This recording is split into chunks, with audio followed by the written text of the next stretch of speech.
Hi, everybody. My name's Chelsea Sutton. I'm part of Rogue Artists Ensemble. Thank you so much for tuning in to Campfire Stories. Rogue and East West Players have collaborated on ghost stories over the years, and we thought we'd gather everyone around a virtual campfire tonight to just share a few tales of the season since we're all kind of stuck at home. If you're not familiar with our companies, East West Players is the nation's premier Asian American theater. It's committed to raising visibility of Asian American experience by presenting innovative, world-class theatrical productions, developing artists of color, and providing impactful youth education programs. And Rogue Artists has been producing critically acclaimed, successful works in LA for many years, since 2001. And we've originated over 25 original productions, actually, in LA. And we create what we call hyper theater, which is original, immersive, multidimensional experiences that celebrate the complexity and diversity of LA. So East West Players and Rogue got together in 2017, and we produced our first full-scale horror immersive theater experience, Kaidan Project, Walls Grow Thin, which some of you may have seen. We took over the 6-story warehouse and created this matrix of unnerving and intimate rooms inspired by traditional Japanese ghost stories. So we have plans to do more Kaidan immersive theater. And we wanted to do a chapter 2 this year, but of course we're all stuck at home and cannot do that quite. But if you stick around to the end of this broadcast, I'll be able to give you a little glimpse of something that we're cooking up. So we will be able to share a chapter 2 with you very soon. Okay, enough of that blah, blah, blah. I want to invite our very first speaker. Some of you probably know her. This is Marilyn Tokuda. Hi. Hi, Marilyn. Hi, Chelsea. So if you don't know her, she's this wonderful actress and arts advocate, and she was actually the East West Players arts education program manager or director for many years, right? That's correct. And yep. You just finished a film. What was the name of that film? Oh, Gatlop. Gatlop. Yeah. All right, everybody. Who knows if the name will be the same? Who knows? You're always right. Yeah. Those accomplishments, transformations. Yeah. Well, thank you so much for being here, and I'm gonna just give you the virtual stage for a minute and tell a story. Thank you so much. First of all, thank you for asking me to do this, both Rogue and East West Players. I was the arts education director for many years, so I was very familiar with the building, of course. But anyway, my paranormal experiences actually go back way back when I was 11 years old, but I never talked about these experiences because I thought people would think I'm crazy. But because so many people have had paranormal experiences, I know that I'm not crazy now. It's just another, living in another dimension, whatever, but they do exist. So anyway, a few of them. The first one, when I was 11 years old, I was not feeling well, and my mother was having a meeting in the other room. And I looked up, and there was a bed across from me because I shared it with my sister. And when I opened my eyes, I saw a form there. I didn't know what it was. It didn't scare me, but it was clearly sitting down on the bed, and it was just like crossing its arms or something. It had no shape, but I knew it was human. I just felt it was a human body. And it was kind of peering at me, looking at me, and observing me. I closed my eyes thinking, it was a hallucination or something. But when I opened them again, it was still there. And then I closed it again. And when I opened my eyes, it was gone. So it didn't freak me out, but I was very puzzled by that experience. And now looking back, I think we had this basement. Basements are all scary, but we had these swing doors. And often I would hear them going back and forth. And I often wonder if it was that whoever was there that day. So my second experience was when I was on a underground tour in Seattle. And I actually have a picture here, but we were just going through, and we were on First Street or something. We're looking through the oldest and the first mortuary. And I looked up the stairs, and it's a modern building, but looking up the stairs, and I literally put my phone up, and I wasn't even looking at what I was doing. I just clicked it 4 times really fast. And this is what I got. Hold on here. So there are 4 shots here. And I will show you. So this is the first flash. I don't know if you can see it. You can just see a flash, right? Okay. Here's the second one. You see another flash, just another good maneuver, Marilyn. Flash. And here's the third photo. And I don't know if you can see it. I'm going to pull back here a little bit. Can you see there is, maybe you can't see it. Anyway, there's a figure of a woman in period clothing. Darn, it's hard to make out. Anyway, it is clear cut, and it's an apparition. I'm sorry, you can't see this more. Does it? All right. Well, anyway, if you were here, you'd be able to see that it was clearly an apparition dressed in period 1920s clothing. She had a hat on and very elegant. So anyway, those were my childhood in Seattle experiences. When I worked at East West Players, there's a back stairway going up to our offices. So I'm walking up there, and I'm on the 2nd floor on the platform, and all of a sudden in my ear, I hear very clearly, Marilyn. And it was the voice of a little boy. It was I felt it was a little boy. It could have been a little girl also. But I looked over my shoulder. No one was there. I looked down the hallway that led to the makeup rooms. No one was there. Again, I didn't get freaked out about it. I just figured, well, they say this place is haunted, so I'm sure they were just trying to get my attention. And then I went up to the office. And again, I didn't talk to it about anyone. The last thing I have is on the 3rd floor, my desk used to be sort of diagonal from Tim Dang. He's a former artistic director. And I had this metal mug, silver mug, sitting on my desk. It had a handle. And I'm just doing my work. And all of a sudden, it just goes like someone took the back of their hand and went, woo! And that mug went flying 3 to 4 feet. And Tim and I looked at each other, and I had this look on my face, as did he, of, what just happened? Couldn't explain it.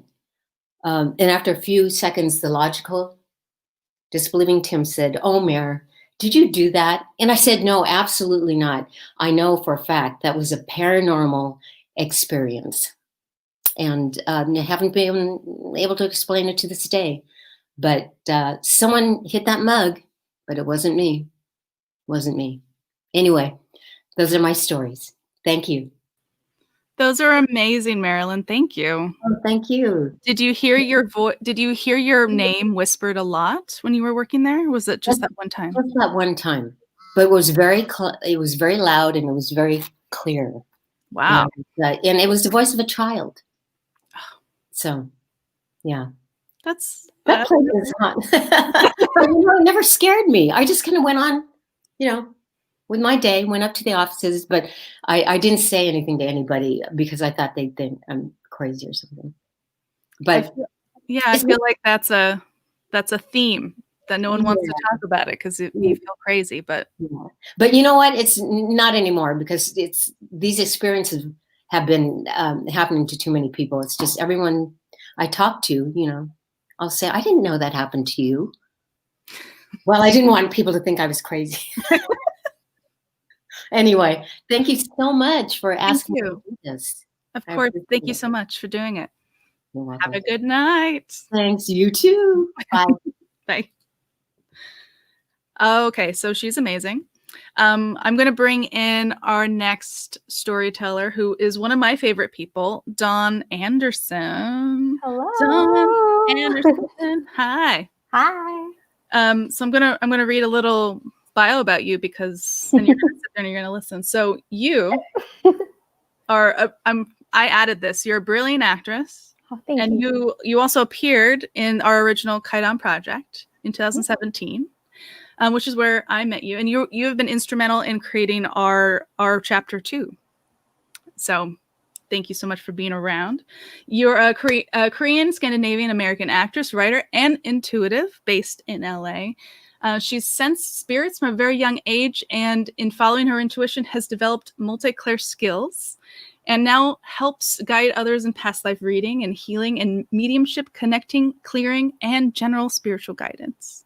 And you have a very special story you're going to share tonight, right? I do, yes. It's the first time I actually really dived into my sensing with spirits, and it was on accident. I sensed them when I was a child, but I blocked it away because, again, no one would believe me and imagination, blah, blah, blah. Mm-hmm. And this is when I didn't expect it, and it came up to me. So, all right. I'm so excited. Okay.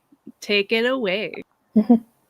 So this happened at the Federal in North Hollywood. I don't know how many of you have been there, have experienced any weird feelings there, but I was there upstairs for a friend's show. My friend's band was playing, and I had to go to the bathroom.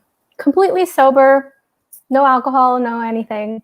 And I stepped into the bathroom. Immediately when I opened the door, I felt this cold chill. My body just froze when I walked in there. But I had to use the bathroom, so I toughed it out and I went in, and I went into the first stall. And when I opened the door to the first stall, I saw hanging above me so viscerally a pair of legs and a tattered dress, like bare feet just hanging down above me. Freaked me out. I closed the stall and thought, okay, well, maybe the second stall will be okay. So I walked over and opened the door to the second stall. It was not okay. The feet, there's a second pair of legs hanging further down, closer to where I would be if I was sitting on the toilet. And so I closed the door and I thought, okay, there's one more. It was the handicap bathroom stall. And I thought, if I go into this bathroom stall, I know this spirit is going to be face to face, and I am not going to chance going in there. So I had to go to the bathroom so badly that I just went to the first stall, kind of crouched down, didn't look up. I didn't want to look up any further than the legs that I saw. Went to the bathroom, flushed, got out, was too freaked out to wash my hands. I used hand sanitizer and ran out of the bathroom. I went up to one of my friends who was there enjoying the show, our friend's show, and I told him that I had this experience in the restroom, in the women's restroom. He wanted to check it out in the men's restroom to see if he could feel anything or see anything, and nothing. He didn't see anything or feel anything. And he didn't want to go check out the women's bathroom, even though there's nobody in there. But I swore, and I still have not gone to the upstairs women's bathroom to this day. And again, this was before I honed my gifts and really learned how to communicate with spirits. But the location, looking it up later, makes sense. Because before anything was built, maybe late 1700s, it was home to the Tongva native peoples. And there was Spanish people came in and took over everything, and rebellion, all of these things happened, all this tumult. So it makes sense that I would see them hanging there. And I know that this had happened previously before modern day set it. So that's my story of the Federal. The downstairs is fine. I didn't know there was a bathroom downstairs. I would have gone down there. Oh, okay. That's amazing. I have been up there, and now I know not to go into the bathroom. Oh, so you haven't gone into the bathroom? I don't think I've gone into the bathroom, but I have. It was so visceral and like so tangible. Like it was flesh. It was that. That's crazy. Yeah, it was tattered white dresses and young women's. Well, I wanted to ask a few questions. Yes. So when did you first recognize that you were sensing, and what was that process of just processing that you could see the world that way? Well, I didn't process too much because it happened when I was really, really young. I would say maybe like 4 is when I really discovered it. So I would hear noises and hear voices and sense energies around. Mm-hmm. And of course, I would be afraid to go to bed because it was dark. And then my dad would just tell me to, toughen up. It's just your imagination. Your sister's there, you know, to the point where I would freak out. And I would just sit there and hold the blankets up. And being a child, I thought, well, if they think I'm just a head, they won't think I'm a person, and then they will go away. So I didn't really process much. I just said these mantras of you know, if anything's there to scare, harm, or hurt me or my family, please don't let me sense them. I don't want to hear them. I don't want to see them, because no one believed me, and I felt alone in that. So I didn't really process. I pushed it away when I was younger. And then as I got older, it wasn't even until maybe, I would say maybe like 2012 that I opened up again, to where every time I saw something, I wouldn't push it away. Okay. Yeah. So fairly recently that I allowed it to happen. And there's a little bit, you can control that a little bit. It's an opening and a closing. A bit. I mean, I can see spirits, you know, they're walking around, or I'll sense something, or I'll hear something, but I can control whether I want to engage or not. I did want to ask about like what this reality looks like. I feel like I brought up with Marilyn, that people don't want to talk about it necessarily. Like, we're getting better at talking about it, but there is also this like Hollywood version of what seeing a ghost is. Mm-hmm. So from like your own experiences and just from other things I've heard, that they might appear very differently to different people, and people have different ways of feeling things and communicating. So what do you see that reality being for you? How does it differ from what we might typically think of as seeing a ghost? Well, I think a lot of Hollywood movies and media like that likes to portray spirits as evil, things to be really afraid of, haunting, like, and I don't see them that way. In my majority of connecting with spirits, it's generally been souls who are either still stuck here, don't know how to move through, and they've generally been either lost, confused, or sad. Sometimes they're angry with life, right? Their life or how things ended. But most of the time, I mean, don't get me wrong, there's mischief, and there's, you know, the energies that are a little bit not there for your best interest. But in my personal experience, I've always come to connect with them in a way to see what they need to move through and for understanding. And a lot of times it's, I can see them, and it's not usually as tangible as what I described at the Federal. Yeah. It's like I can see them as if you would see maybe a hologram. Okay. In the location, and I can hear them speaking. Yeah, did that answer your question? Yeah, it does.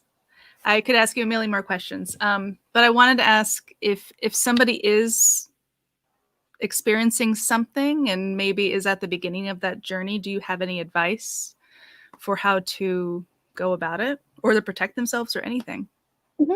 Sure. I know I did help people at Kaidan when they came in and they were afraid, because I knew there were spirits in the warehouse that they might be a little bit sensing to. So what I like to express to people who, you're not crazy. This isn't your imagination. Like, you can trust it. It's your intuition opening and connecting with energy, because we're all energy. And when we pass on, we're still just energy, right? So a good way to help protect yourself, there are different methods, but I really like imagining your light energy, your essence protection energy within your brain, and having it throughout your create that creates a shield around you and protects you. You can also ask your ancestors and guides to look out for you as well, if you're afraid. But within that protection, you can connect. If you feel more comfortable in the daytime, that's a good time to connect with them.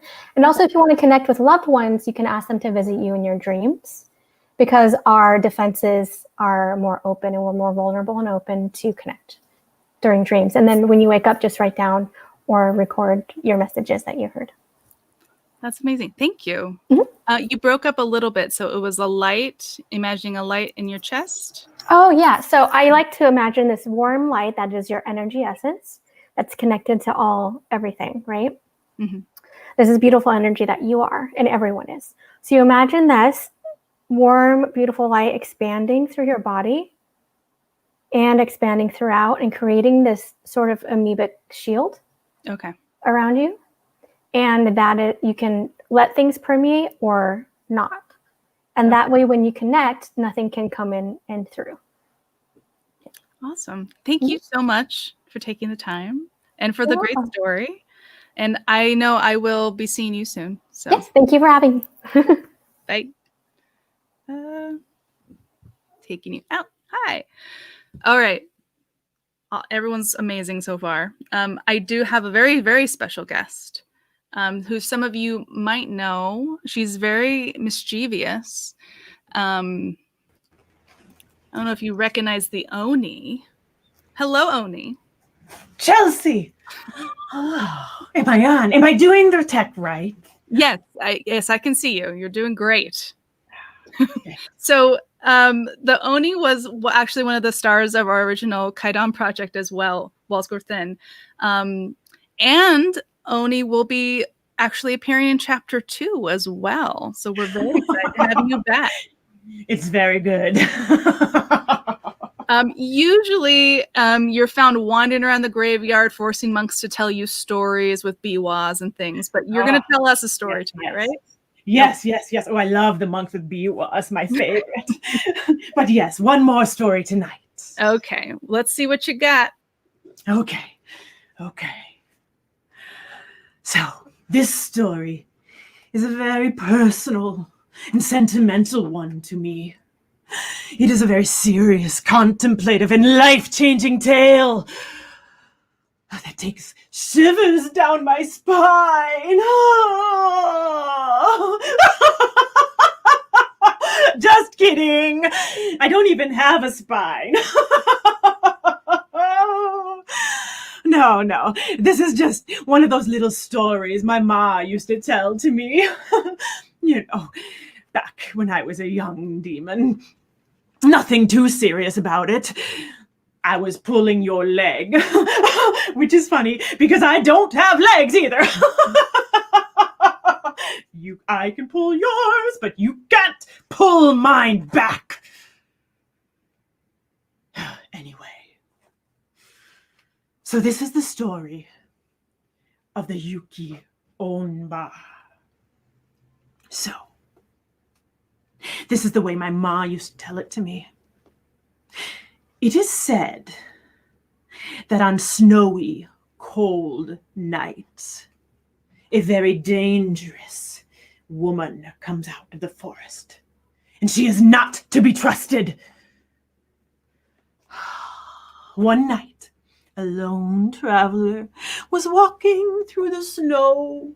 Crunch, crunch, crunch. However, footsteps sound in snow. I wouldn't know. I don't have feet either. Anyway, the traveler runs into a poor woman with a baby. Which is weird, right? Just standing there in the forest. And they're both so blue with cold, so cold. And this is what the woman does. She comes over to the man and begs him to hold her baby. Which is weird, right? So the man does it. He takes the baby and boom! He's frozen to the spot, unable to move. And the Yuki Oba as the snow drifts all around the man, freezing him to death. But it's a trick. You see, If the man had refused to hold the baby, the Yuki Onba would have pounded him in the head like a hammer pounds a nail, driving him into the snow. So, if you ever see a woman offering you a baby, you're probably a goner. And so is life. Wow, thank you so much. Yes, my mother had lovely stories always. Beautiful stories. So great bedtime stories. Thank you. Yes. Kisses, kisses. Give my love to Lisa. Okay, I will. Okay, how do we follow up that? Well, there's only probably one person who could follow that up. It's Bill Wantanabe, which a lot of people probably know Bill. He earned his master's degree in social welfare and has since he dedicated his life to the service of Japanese Americans and marginalized communities. He founded the Little Tokyo Service Center and ran that for 30 years, and he probably knows every single ghost story in Little Tokyo. He sent a little story for us, so let's see what story he's going to share with us tonight. Okay. Hi, I'm Bill Watanabe, and I'm with the Little Tokyo Historical Society. And I've been giving Little Tokyo ghost tours for the past 4 years.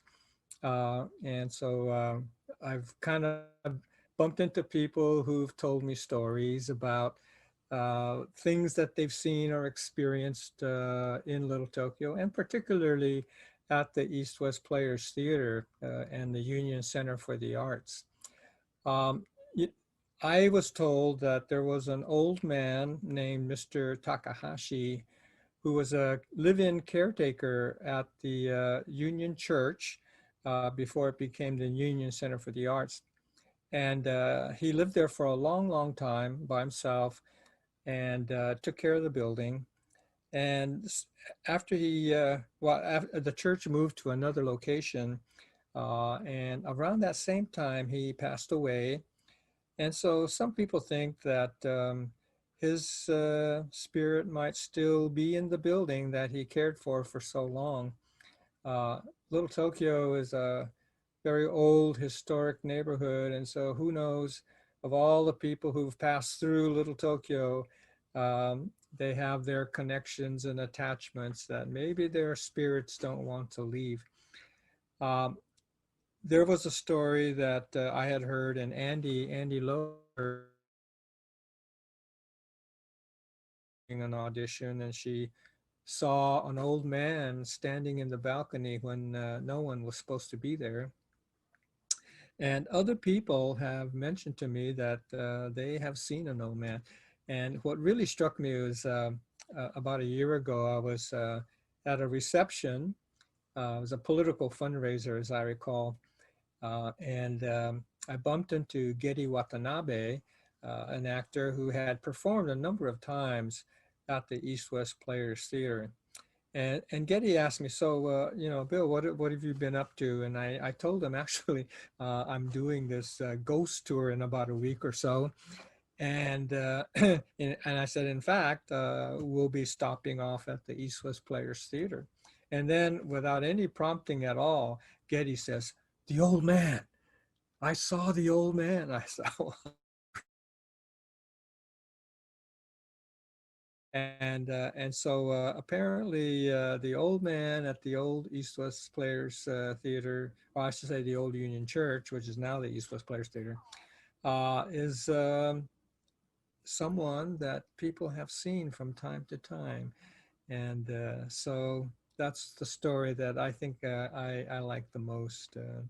The old man who's still there watching over the building to make sure it's cared for.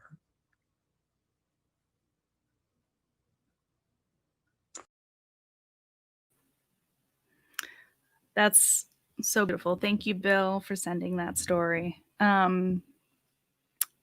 So our next speaker is also one of my favorite people. I just brought on all my favorite people tonight. Thomas Morinaka, welcome. Hi. How are you doing? I'm cool, thank you. How are you? I'm good. So Thomas, for those of you who don't know him, he's an actor who is originally from Hawaii. He's an award-winning fight director, and he's also mastered skills in stage combat, Japanese theater and theater movement, Japanese literature and history. He's also recently told me that his father was a stonemason who built gravestones for the Japanese community, and Thomas actually learned that skill too. So you've spent a lot of time in cemeteries. Quite a bit. So thank you so much for being here. I'm going to give you the stage now. You can tell everyone what you're going to share. Thank you. Hey, how's it, everybody? Thomas Isao Morinaka here. So, everybody telling their own personal stories about their encounters with spirits and stuff like that. And I got some, but I'm here to more tell you about some stories that I heard in Hawaii, from where I'm from. Now, I'm a Japanese American. I don't have any Hawaiian blood, but I hung out with a lot of Hawaiians. And when you're born and raised in a place like Hawaii, you learn a lot of spooky stories about like that stem from the Hawaiian history and that stem from other cultures' history. One story I want to tell you right now is about the night marchers in Hawaii, which you may have heard of if you've ever been there or lived there. So when I was growing up, we heard the story about the night marchers, and we were told that if you ever are out hiking at night or on the beach and you hear drums or chanting, or if you see lights lined up like torches, then you should get down on the ground, bury your face in your palms, and not look, because those are the night marchers. And the night marchers are ancient Hawaiian warriors who would march from one point to another, escorting the ali'i, the chief. And if you get in their way, then they're going to kill you. They're going to take you away. You're not supposed to look at the ali'i either. So you bury your face in your hands so you cannot see. Now, this is what I was told when I was a kid. And so I just wanted to make sure that I got it right. So I called up my friend before this thing. My friend in Hawaii, Ho'ai Lincoln. She's Native Hawaiian. She's an actor, singer, storyteller. She is a company member with Honolulu Theater for Youth. She knows all this stuff. She's an expert. So I called her up and I told her, hey, this is what I heard about the night marchers. Is that what you understand? And she said, yeah, pretty much. But, she said to me, I never understood why everybody thinks that they're so spooky, because although they are to be feared, all they're really doing is their job. They're ancient warriors that come back on certain days when the moon is in a certain way, and they escort the ali'i from one place to another. So as long as you're not in their way, they're going to leave you alone. And that's the most important thing. So you just bury your face in your hands. You don't look at them, no matter what. You let them pass. You don't get in their way. And eventually, it'll be cool. But there's other stories that you hear when you live in a place like Hawaii. Like when so many different cultures and so many different people immigrate to a place, they not only bring their culture and their food and whatever, but they also bring their gods and their ghosts. So one very popular ghost story in Hawaii is about the Waialae Drive-In that's in Kahala. Now, the Waialae Drive-In was built in the mid-50s, I want to say 56. And in 59, there was a newspaper article on how this one woman went into the bathroom of this drive-in. And when she came out of the stall, ghosts like to hang out in bathrooms. Huh? Anyway, so when she came out of the stall, she saw this woman brushing her hair in the mirror, long hair. And then when the woman turned around, she had no face. Now this ghost, this no-face woman ghost, is very common in Japanese folklore, no perabo, or some people call it a mujina, but the Japanese call it a no perabo. But ever since that ghost was seen in I want to say 59, and they wrote a newspaper article about it, people have been seeing it all the time. And not just Japanese people, all kinds of people. Haole people, Filipino people, like people from all across the board. And then they tore that drive-in down in 86. And then ever since then, it's been seen all around that area, in bathrooms, all around that area. I guess ghosts like to hang out in bathrooms. But anyway, the point is, if you go to Hawaii and you're in Kahala and you see a faceless lady, probably good to run away, but at least you know she's Japanese. Those are awesome. Thank you so much. Thank you. The bathroom thing. I went on a ghost tour in Hollywood, and Marilyn Monroe is apparently haunting at least 3 bathrooms just on Hollywood Boulevard alone. So maybe the bathroom thing is... I don't know. Maybe it's because people are isolated or something like that. Who knows? Who knows? I did want to ask you one more question, though. You said you had a friend who had a theory about why ghosts haunted theaters. I do. A friend of mine, Noelle Poole, who I went to college with, she was in children's theater. She came up with a theory of why all theaters are haunted. And the theory is that since theater is basically, rooted in religious practice, that whenever you do any kind of theater show, it's sort of religious by its root.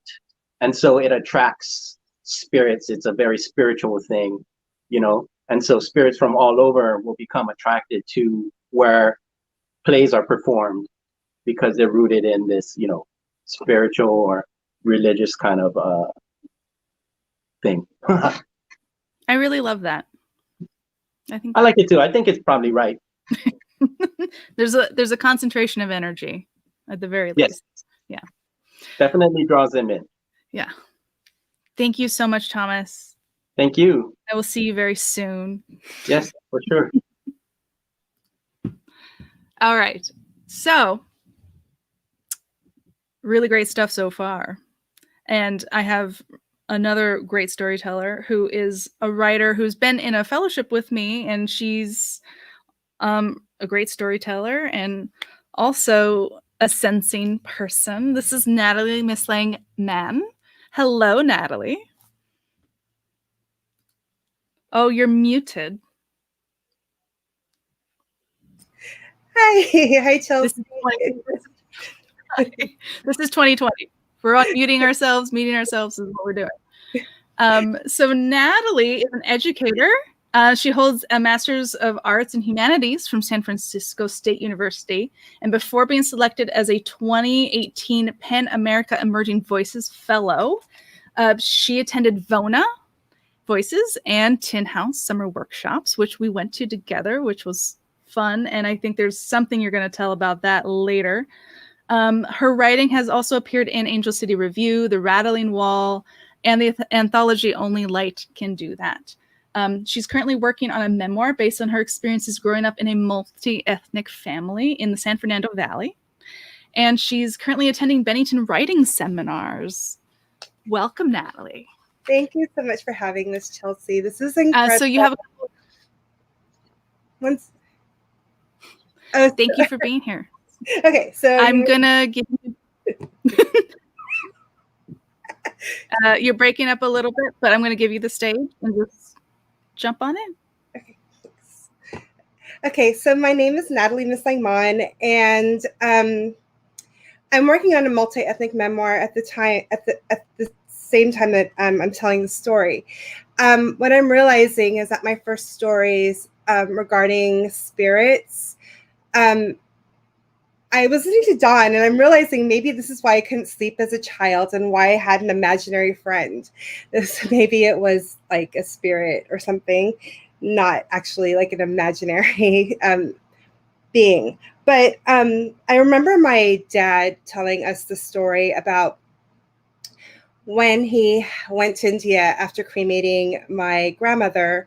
He and my uncle were in a car accident with my grandmother's ashes. I was like about 7 or 8 at the time.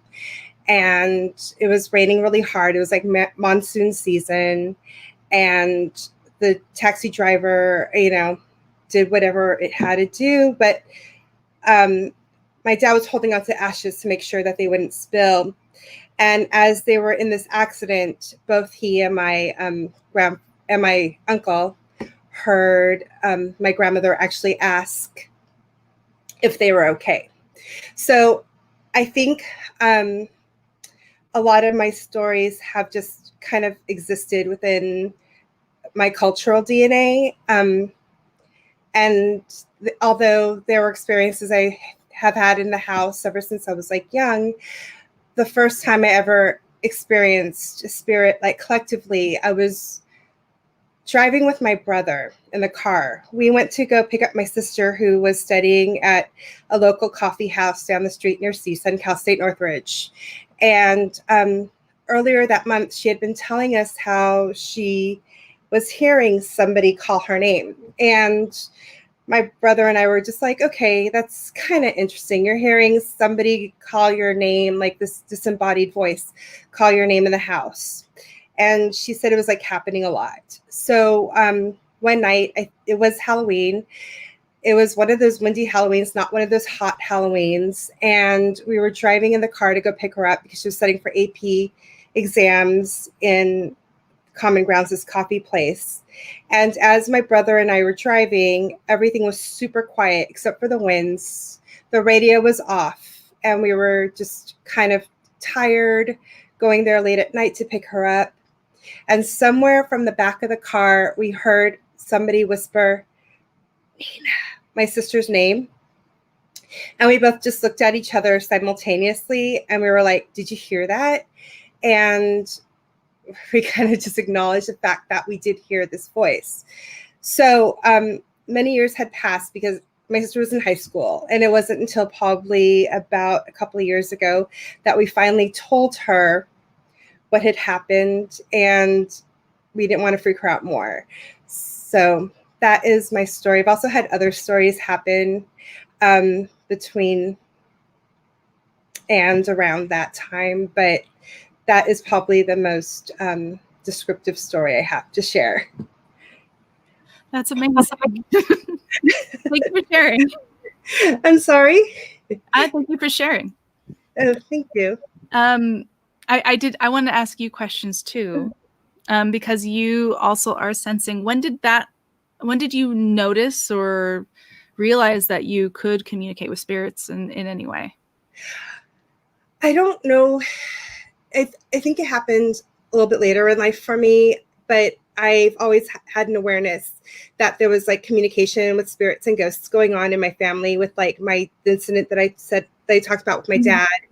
And my aunt would often talk about seeing my grandmother's ghost on my mom's side of the family, not my dad's side, seeing my grandmother's ghost in their old house. And so there's always been like that awareness. I remember one time when I was in high school, I was meditating and just feeling and knowing something else was there besides me. And it just like freaked me out. And I just like got up and like walked away.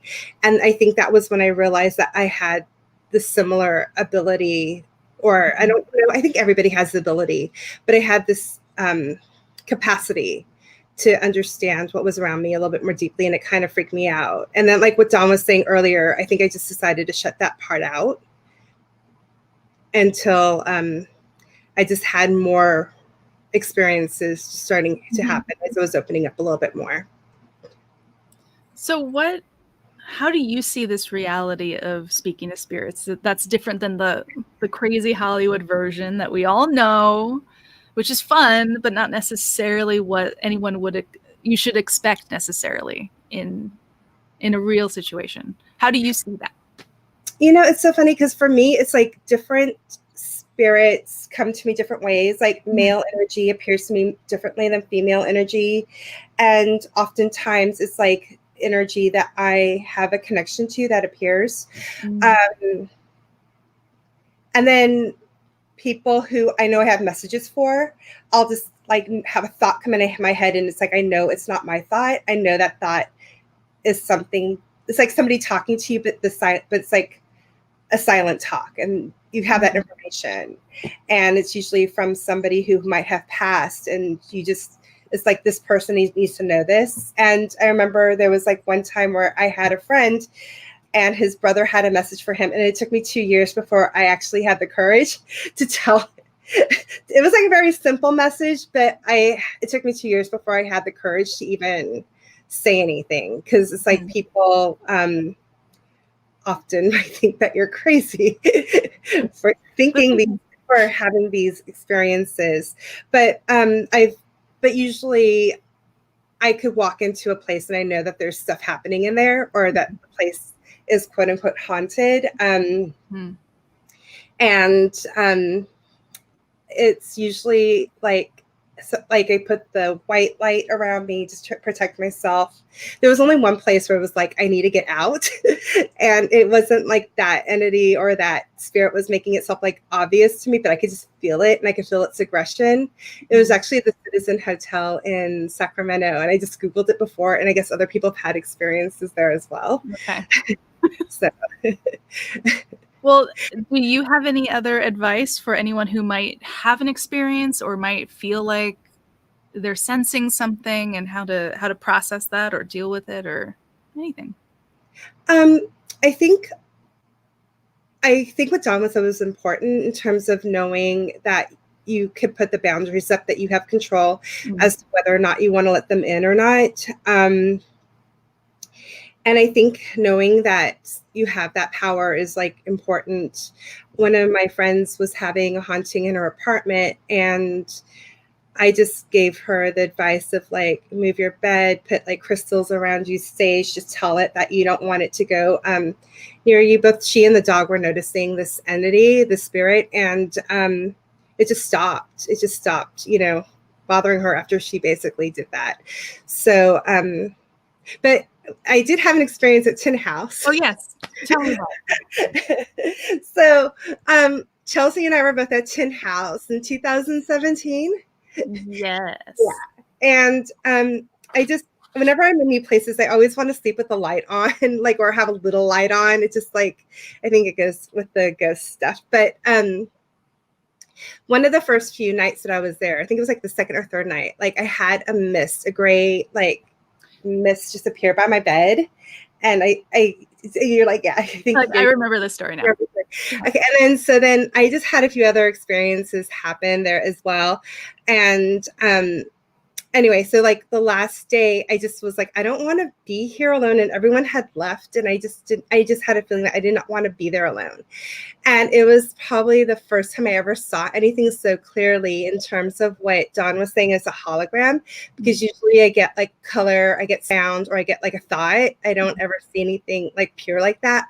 But on the way out, just dragging my luggage past the common kitchen, there was a woman, and she was just like, she just looked so happy, and she was like blonde, just really young. Like she looked like she was like in her 20s, just sitting there at the table. Like finally, it almost was like finally I could just like be in my space again. And she was just sitting there at the table with her hands folded on the table and just smiling. And I could like see right through her. Wow. It was like that was like the clearest time, but usually it doesn't appear to me like that. That's amazing. Yeah. Thank you so much for being here and sharing all of this. Thank you, Chelsea. I'll talk soon. Okay, so we have 2 more stories, and then we're going to show you a little sneak peek of our next Kaidan Project chapter. So this next little story is a ghost that I met last night. His name is Giles. He's a little bit shy, but he really wanted to tell a story tonight, so I made a little room for him. So let's please welcome Giles the Ghost.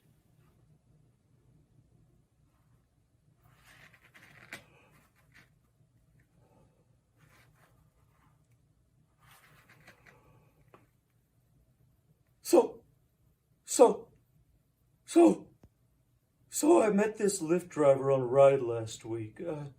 I'm an Angelino, but no license. They don't like ghosts driving. Probably because of all the booze. Yeah, so this driver worked in Tokyo and was in Hawaii for a while before settling here. And he drove cabs of all sorts everywhere he went. And other drivers were always talking about passengers who'd disappear.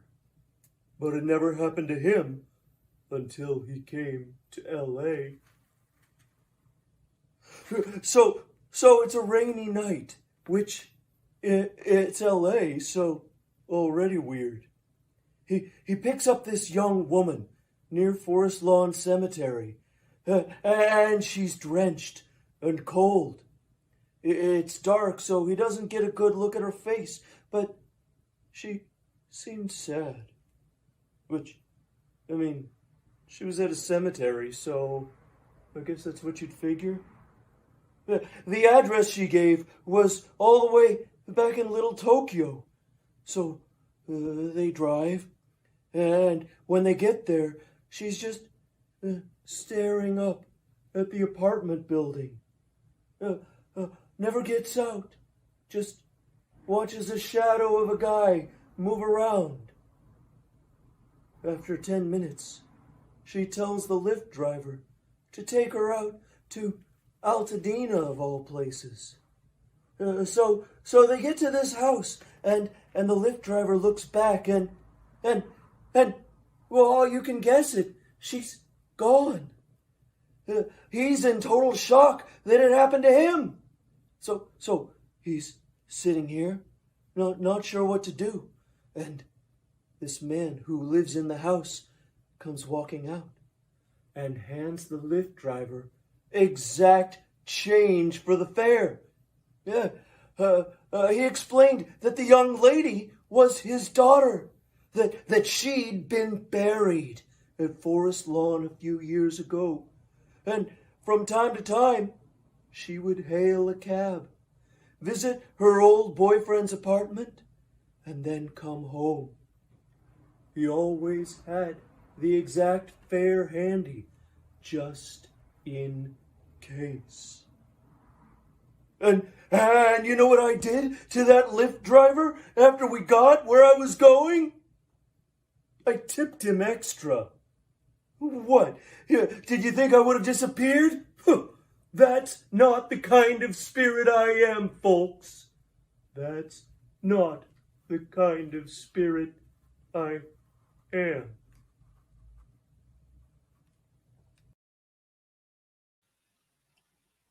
Thank you, Giles. Wonderful to meet you. Okay, so we have one more story. It's from Jasmine Orpilla, who is an actress and someone who actually starred in our original Kaidan Project as well. And she's also on our development team for our Chapter 2. Jasmine is an occultist and a ritual performance artist raised in northern Japan and the Philippines. Although she addresses very current political circumstances in the following reading, she ultimately is paying respect to her own relatives that were lost in World War II and the commemorated Japanese American 442nd Regimental Combat Unit. So let's enjoy this reading from Jasmine. I came here to show you this fence. It's a chain link fence with barbed wire. It holds a lot of meaning. The fence was put up by the living in order to satisfy a sense of control over circumstances that are beyond them. It's a useless fence, supposed to divide, when in reality it's a futile show of power on the part of the living's ignorance, really, because you cannot corral souls to convenient places. In order for me to be here, I have to stand on somebody's grave, and so the fence means absolutely nothing. I'm so sorry. There are graves everywhere beyond the confines of this fence. The fence might stop at one visible point, but the graves continue because there are resting places everywhere you go, and there are particles of lost loved ones everywhere underfoot. And it's highly likely that you tread upon them. So to the people who want to maintain a sense of control and who erect these fences and these divisions, I want to call out the futility of your power play. It makes me angry. The motivations of your greed run rampant. This greed causes unrest even amongst the dead, who are stacked and stacked upon layers of grief and more unrest. And it's an exponential feeling that spreads even amongst the living, who have no idea where they're walking.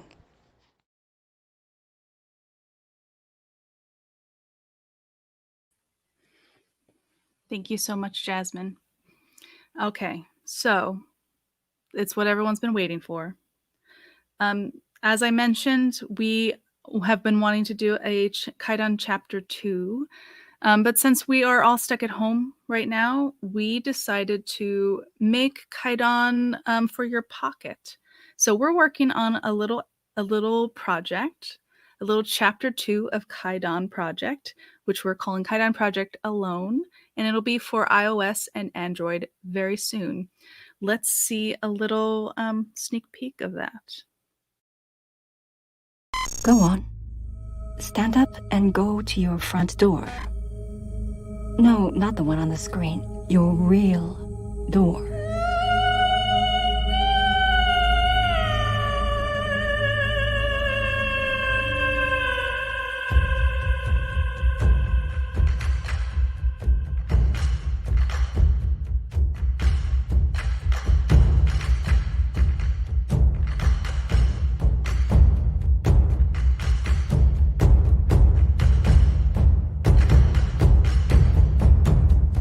Hello? This feels wrong. It's time to go home.